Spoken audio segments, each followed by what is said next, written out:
Assalamualaikum warahmatullahi wabarakatuh. Perkenalkan, nama saya Andi Alfazalima dengan NIM 351210069, jurusan Administrasi Niaga, Program Studi Diploma 3 Administrasi Bisnis. Pada kesempatan ini, saya akan menjelaskan materi tentang fraud. Semua organisasi, apapun jenis, bentuk, dan skala operasinya, memiliki resiko terjadinya fraud. Fraud memberikan keuntungan bagi pihak yang melakukannya, tetapi juga membawa dampak yang cukup fatal bagi pihak lain. Misalkan kerugian organisasi, hancurnya reputasi organisasi, kerugian keuangan negara, dan lain-lain. Nah, pertanyaannya, apa itu fraud? Fraud atau kecurangan adalah tindakan ilegal yang dilakukan oleh seseorang atau sekelompok orang secara sengaja atau terencana, yang menyebabkan seseorang atau sekelompok orang tersebut mendapatkan keuntungan, sementara pihak lain mengalami kerugian. Menurut Webster New World Dictionary, mendefinisikan fraud sebagai pembohongan atau penipuan yang dilakukan demi kepentingan pribadi. Ada banyak pendefinisian tentang fraud. Tidak ada keharusan atau ketentuan untuk menyeragamkan pendefinisian dari fraud itu sendiri. Batasan pendefinisian fraud adalah segala sesuatu yang berkaitan dengan ketidakjujuran manusia. Selanjutnya, hubungan etika bisnis dan fraud.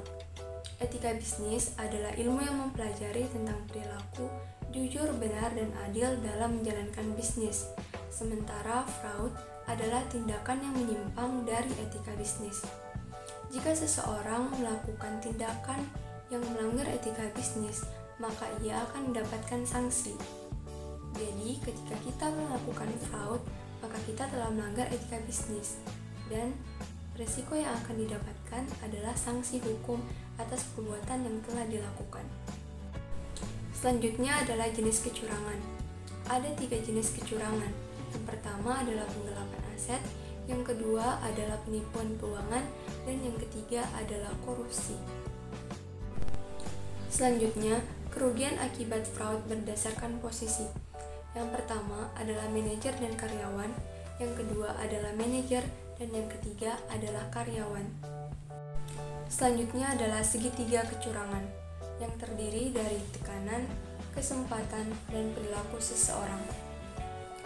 Semakin besar tekanan yang dialami oleh seseorang, baik itu dari keluarga atau lingkungannya, ditambah lagi dengan semakin besar peluang untuk melakukan fraud dan perilaku dari seseorang sendiri yang tidak sesuai dengan etika bisnis, maka kemungkinan ia untuk melakukan fraud akan semakin besar. Namun sebaliknya, jika tekanan yang dialami oleh seseorang lebih kecil, peluang atau kesempatan untuk melakukan fraud lebih kecil, dan perilaku seseorang sesuai dengan etika bisnis, maka kemungkinan untuk ia melakukan tindakan fraud akan semakin kecil. Selanjutnya adalah bentuk-bentuk fraud. Yang pertama adalah fraud pada bagian produksi. Contoh kasus fraud pada bagian produksi yaitu seorang karyawan yang bertugas di gudang mengambil barang tanpa seizin perusahaan. Hal ini jelas merugikan perusahaan karena barang-barang ekonomis disimpan di gudang. Yang kedua adalah fraud pada bagian pemasaran. Contoh kasus fraud pada bagian pemasaran yaitu seorang yang mengiklankan produknya dengan menipu konsumen.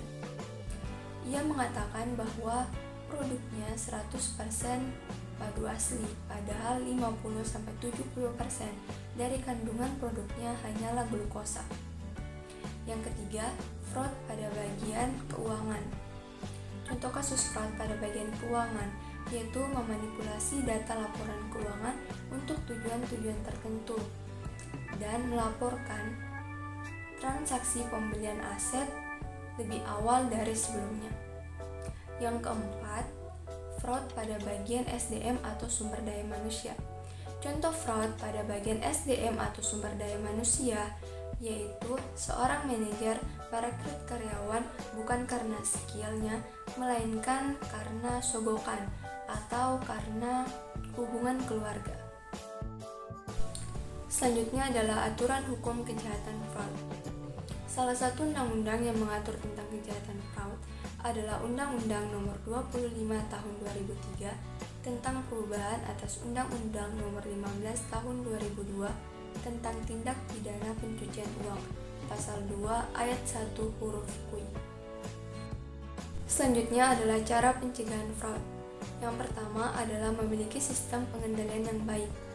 Perusahaan harus memiliki sistem pengendalian yang baik agar dapat mengendalikan atau mengawasi kegiatan yang terjadi di perusahaan.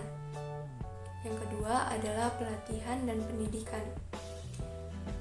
Manajer, karyawan, maupun pelanggan harus memiliki edukasi tentang fraud agar mampu untuk menghindari dan mengatasi tindakan fraud itu sendiri. Yang ketiga adalah risiko integritas dan kontrol. Perusahaan harus selalu mengontrol kegiatan bisnis yang dijalankan di perusahaan agar mampu membaca risiko-risiko yang akan terjadi dan mampu untuk mengatasi risiko tersebut. Yang keempat adalah melaporkan dan mengawasi. Perusahaan harus selalu mengawasi kegiatan yang terjadi di perusahaan dan melaporkan kepada bagian manajer jika terjadi fraud atau kecurangan. Yang kelima adalah melaksanakan pemeriksaan secara proaktif.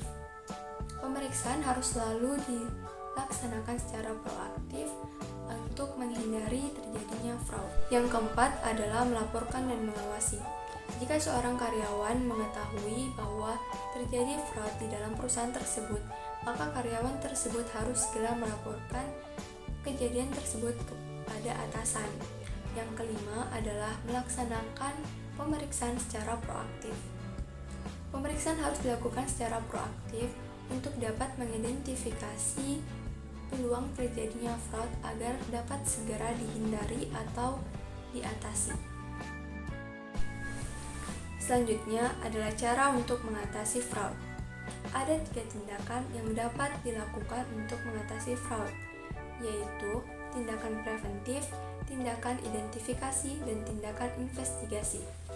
Tindakan preventif adalah tanggung jawab bersama antara manajemen puncak dengan stafnya untuk menciptakan lingkungan kerja yang baik. Tindakan identifikasi adalah cara untuk mengidentifikasi tindakan fraud dengan berbagai macam metode yang bisa dilakukan. Tindakan investigasi adalah penyelidikan untuk menemukan bukti-bukti yang akurat bahwa telah terjadi fraud.